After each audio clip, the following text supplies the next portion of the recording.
Madam KCR గారికి commission నోటీసులు ఇచ్చింది కాళేశ్వరం ప్రాజెక్టులో అవకతవకలు జరిగాయి అనేసి. ఒకవేళ కేసీఆర్ గారు అరెస్ట్ అయ్యే అవకాశాలు ఉండొచ్చు, మీరేమనుకుంటున్నారు? అసలు మీరు అడుగుతున్న క్వశ్చన్ కూడా ఎంత నవ్వులాటగా ఉందంటే, గత 1.5 yearగా రేవంత్ రెడ్డి గారు చేసిన పని ఇదే, ఇంకేం చేయలే. ఓన్లీ డైవర్షన్ పాలిటిక్స్ చేసుకుంటూ వస్తున్నారు. ఆయన ఇస్తున్న హామీలు నెరవేర్చలేక, ఆయన చెప్పిన గ్యారంటీలు ఏదైతే 6 గ్యారంటీలు ఉన్నాయో అవి నెరవేర్చలేక జస్ట్ డైవర్షన్ పాలిటిక్స్ చేసుకుంటూ వస్తున్నారు.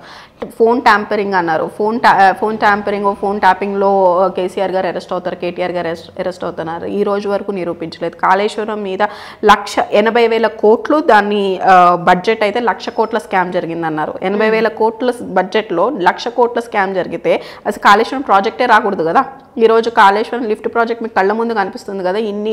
ఇన్ని లక్షల ఎకరాలకి మనము కాళేశ్వరం ప్రాజెక్ట్ వల్ల నీళ్ళు అందుతున్నాయి కదా. మరి అవన్నీ కూడా కనిపించట్లేదా కళ్ళకి?